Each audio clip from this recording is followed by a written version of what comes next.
Hey guys, Nicholai here with you again, doing a response video slash reaction to Nicholas J. Fuentes and his Groypers.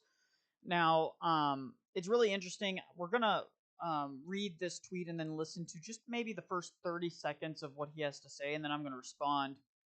But I want to initially say right off the bat, I have not been a fan of the Groypers since probably 2017, 2018. I saw the writing on the wall for that movement very early on, and I've been calling it out for years now. Of course, people called me all sorts of ridiculous and frankly crazy, insane insults and things like that.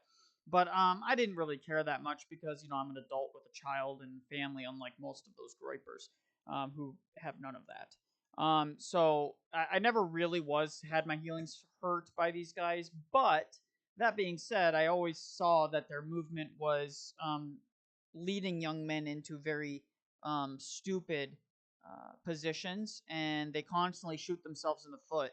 And this is just the next example of Fuentes doing that. So, anyways, we're going to read this. Nick Fuentes believes that Charlie and Erika Kirk were in an arranged marriage, and they met at Bohemian Grove. Nick also has many questions about Erika, about how quick she took over TPUSA and more. I don't buy any of the Israel conspiracies, but this I'm interested in. The thing about Erika Kirk is I 100% believe that that's an arranged marriage. Charlie and Erika, I do not believe for 1 second that they met organically. How do you think they met each other?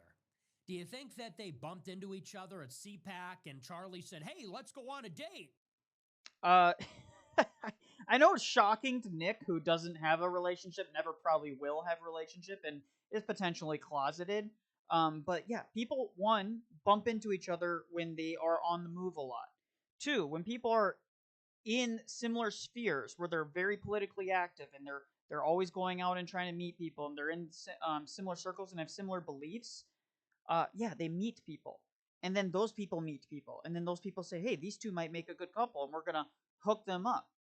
That's what friends do. I know Fuentes has a hard time understanding that friends will like try and get them with other people and say, "Hey, I think you might get along with this gal, or you might get along with this guy." That happens. I know, shocking to Fuentes, that kind of stuff happens. But whoa, mind blown.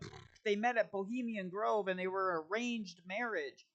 Well, if you mean arranged as in like they have handlers who decided you two are gonna marry, what?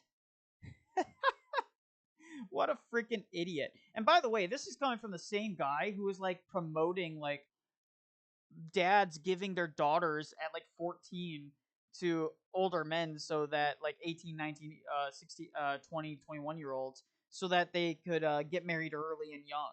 Like, he was like, him and his Groypers have made all sorts of ridiculous claims like that, and they've gone off the they've been called out for years for this kind of ridiculous behavior. Um, so, anyways, we're gonna continue to listen. No, they were set up together by somebody. Who set them up? Charlie, I'm sure. Charlie and Erika both have been very consistent about how they met. They talk about the story. She was in political sphere. She knew somebody who introduced her to Charlie. Charlie did the interview, and then he realized he likes this girl a lot, didn't want to hire her, instead wanted to date her. And he said, "I have a lot of friends, or I have a lot of coworkers and friends. I don't need more friends. I need I want a girlfriend, or I want a wife, blah blah blah." Right. So the story goes like that. I'm summing it up, but the point is that Fuentes even speculating on this is ridiculous. Sure, he's super ambitious, super powerful, running this organization. They told him you need a wife. I'm sure he wants a wife. They told him you need a wife. If you want to run for office, you need a wife and kids, you need a family. They're grooming him to be super powerful. So This is Cope and Seeth. Charlie Kirk is super powerful because he worked his freaking ass off to build an organization that um, rivals any political action committee, any political establishment. TPUSA is massive. It has so much influence, and this is just reeks of jealousy from Fuentes' part. It's really funny because Fuentes went out and was like all teary eyed and said he was my greatest rival. Charlie barely talked about you other than the few times where Groypers would be annoying and try and say, "Why haven't you talked to Nick Fuentes?" And Charlie would always laugh and say, I don't have any interest in platforming that loser." And why did he think Fuentes is a loser? Because Fuentes tried to build.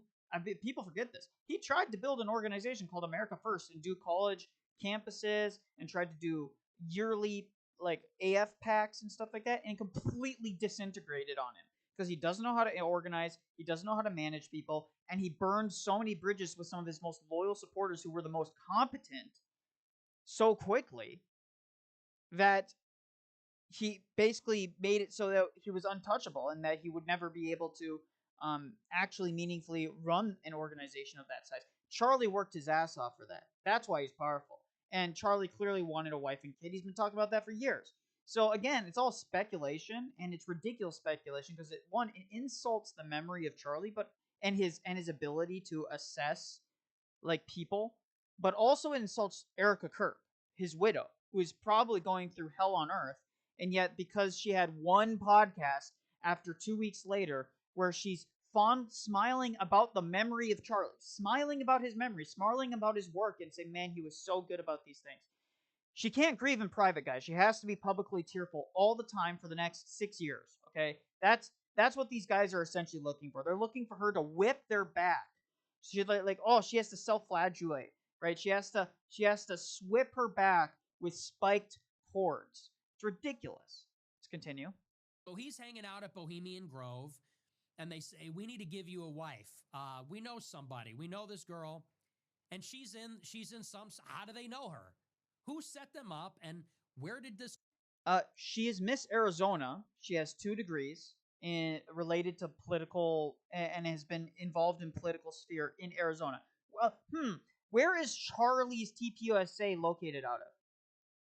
Oh, it's headquartered out of Arizona, and it has been for since at least 20, at least since the 2020 election, which is before he met her. Or wait, was it right? It was right around when he met her, right around that time. So it doesn't matter. The point is that that's where he met her. You're overcomplicating it. And there again, this is all speculation. So he's going on smearing Charlie's widow precisely for this. It's ridiculous. This girl come from that's going to be Charlie Kirk's wife and bear his children? I think that was an arranged marriage. And that tells me that she is tapped into some kind of network in some way. I don't know how. People talk about she was a pageant Attacking girl her, and she ran this attacking charity. her integrity. Maybe there's a connection there. I would not be surprised at all. That, if you're talking about Erika Kirk, that I believe. People say Israel killed Charlie Kirk. Yeah, I don't know about that one. Let's look at the marriage. Erika Kirk is now taking over Turning Point. That's suspicious as fuck. Okay. Oh man, talk about jealousy. This guy wants to be in charge of TPUSA so badly. He wishes he was as competent as Charlie. Now let's think of a couple things. For years, Charlie has said that Erika Kirk was his right-hand person when it came to running things. She knew everything about how to run it, and Charlie made sure she knew how to do that. He put it in his will and his desire amongst his closest friends. Jack Posobiec has confirmed this. And his producers have confirmed this. Charlie's close friends and family have all confirmed this. That his desire was that if anything should ever happen to him, Erika would be in charge. And furthermore, he owned, I know it's crazy, he owned TPUSA. He has the right to hand over it along with the board members to decide who runs it. She would still have influence in it regardless. And they honored Charlie's wishes to have her run it. How's that suspicious? She has 2 degrees, dude. 2. And like almost a PhD or something like that. She's a smart gal. She can run an organization like that. Oh, well, she should be a stay-at-home mom. She's going to be probably a stay-at-home mom, dude. She's going to have tons of people who take over the day-to-day runnings and operations of that. And she's going to raise her kids. But she's also going to honor Charlie's legacy by making sure that it has a leader who understands how Charlie thought. She was married to him for quite a while. Dated him for a while, too. She had 2 kids with him. They spent day and night together. She would travel with him. She knew how Charlie thought. How is this weird at all? Why are we even why are we allowing this joke of a person to cash in on the death of this guy as if he actually cared? He didn't actually care about Charlie. Let's not play games here. He used the death to come across very moderate so that he had a chance to get more clout and maybe break back into the mainstream. It didn't work because his grift lasted all of 2 weeks before he started attacking a widow. Because what we are being led to believe is that Erika Kirk is the archetypal trad girl. Isn't that the perception they're cultivating? When you look at some of these clips, she's supposed to be the ultimate trad wife. She's speaking at the Young Women's Leadership Summit.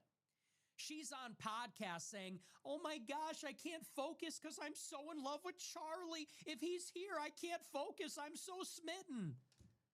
Like, that's the character that she's playing. That's the character. Character? So now she's an actor, and you're suggesting she didn't really love Charlie the way she suggests. Dude, by the way, if a woman loves you, she acts that way. No, it's shocking, potentially closeted Fuentes. But women do love men, and sometimes they get like that. Rachel Wilson talks about how she feels those same feelings towards Charlie. Rachel Wilson came out very publicly and said that, or not Charlie, I'm sorry. Rachel Wilson came out publicly and said that about her husband.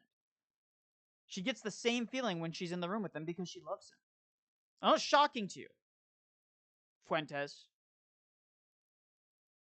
This is a disgusting person. And it's about time that we start calling this behavior out. That they're selling us. Her husband gets shot in the neck graphically in front of everybody. Shouldn't Miss Tradwife, shouldn't she be like despondent? And I'm not trying to judge how people grieve. But you are! You're literally judging how someone's grieving. What, she has to be teary-eyed and her makeup soaked 24/7 from tears? You know it's actually a biological fact. If you cry too much, eventually you just stop being able to cry like tears. Like, you actually become dehydrated. Okay? But also, part of the Christian ethos is that when someone close to you dies and in a tragic accident or tragedy, there is a peace that God can grant you beyond all understanding, particularly when you forgive the killer. I know it's hard for Fuentes to figure out because he probably doesn't attend church on the regular. I mean, does he act like it? Clearly not. When you come out here and start speculating about how a widow is grieving, I'm not trying to, but I am. So it's always covering himself, by the way. You'll notice this in how he talks. He always tries to give a little bit of a back door so that if anything he says blows back, his followers can all say, that's not exactly what he meant. That's not exactly how he meant those things to be said. Oh, you're taking it out of context. Even though the subtle implication is that she really didn't love Charlie. That she was planted with Charlie to take over the organization. That's the implication. That's what he's implying. How can anyone come to any other conclusion? It's not our position to judge how they grieve or what their response is. Maybe she's just got unbelievable resolve. But if she really is the ultimate trad wife who knows her place and is a helper to her husband, a helpmate, and she's so smitten with him, and she's the perfect trad wife, like how she's been presented to us for years, then when her husband gets shot in the neck and blood starts spurting everywhere in front of everybody who starts screaming and running away, shouldn't she be like in shock? Shouldn't she be like in a catatonic state or crying and be a... Yeah, you notice that she didn't appear publicly or say anything publicly besides maybe a few written statements, probably written by an assistant or something of that nature, or maybe somebody in TPUSA on her behalf. You notice she didn't show up publicly for quite a while. Yeah? Yeah, Fuentes? Did you just like kind of forget all of that? It's been 2 weeks, dude. It hasn't been a day. You might have a point. You might have a point. if it was like one day later and she was coming out and doing all the things that she's doing right now. You might be able to say, yeah, that is a little weird. Maybe she should take some time and grieve privately, blah, blah, blah. That's not what's happened. That's not what's happened at all. And by the way, he's very critical of the event that they threw on behalf of Charlie in the memorial because it's Protestant coded. Dude, he was a Protestant. By the way, there's plenty of Catholics that spoke there that held up rosaries and other things like that. But he was a Protestant. And Charlie absolutely would have wanted people registering at his event. They would have wanted them to sell TPUSA stuff. They would have wanted him to do that. And by the way, do you think any of this is free? You think that memorial was free, that they get to rent out a stadium for free? It costs money. So yes, they're going to sell merch and food, if there is food. I don't even know if there was food, but they're going to sell merch to try and cover costs. They're an organization still, dude. They still have to cover this stuff. And Charlie would have wanted them to behave in an ethical manner in terms of covering their costs and making sure that they don't get screwed over. Okay? And by the way, Erika Kirk was never sold as pure trad wife. She was telling the average woman what the average woman should do. She is not the average woman. She was married to a very powerful man with a lot of influence. Influence over the president of the United States, Fuentes, unlike you. Influence over the president and the vice president of the United States. Friends with both of them. People say Trump felt Charlie was like a son to him. And J.D. Vance was close personal friends with Charlie. Okay? If we look throughout history, powerful women rise to the occasion when their husbands are killed. We see this with St. Olga of Kiev. We see this with various empresses in the Byzantine Empire. St. Theodora, Empress Theodora. Many queens who took over while their sons were too young after their husbands died and led well. Oh, were they supposed to just sit there and grieve and not do anything? Oh, I'm despondent. I'm going to sit in my bed, fainting heart, pale faced with my hand over. I can barely function. No. Strong women will take up the mantle of their husband and they will seek to fulfill his mission because they're a partner to his mission. That's what a good wife is, a partner to his mission and to his goal, enabling that. And when a husband dies, what is she trying to do? She's got to balance now two things. She's got to balance his legacy and making sure that it continues, and his children. Raising them so that they will know their father. Luckily, they have a lot of videos of their fathers, so they'll be able to grow up watching him. I'm sure they have a lot of videos of him interacting with his kids when they're young, and they can see the love of their father. This is something Fuentes, of course, doesn't know. Will he ever get married? Who knows? Probably not. The way he acts, the way his Groypers act, the way he enables them to act, who knows? But in the end, Fuentes is a person who does not have a serious bone in his body. He can't keep a serious bone in his body. Oh, I'm going to be reasonable and say, it's ridiculous that Israel is involved. And I agree, by the way. I don't think Israel is involved. I think it was radical leftists, and we've allowed that to fester too long. We've been far too patient with the leftists. The first Trump administration, way too patient with them. This administration, I still think they're being slightly too patient with them, though I think it is improved. Shame on Nicholai J. Fuentes. Shame.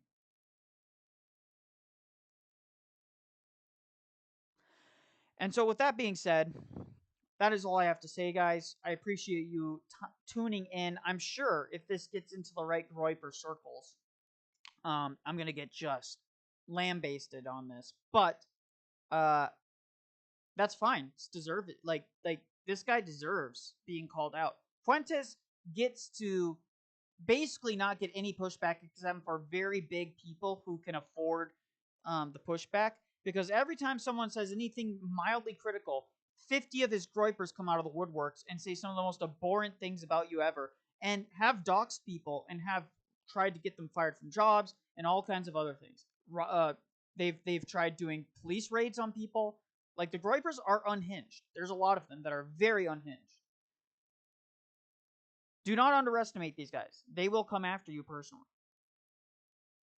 So that's all I got to say, guys. God bless. Have a wonderful day. Please like, share, and subscribe. Comment below what you think about Fuentes and what he said here. And maybe you agree with him, and I'd love to have a conversation.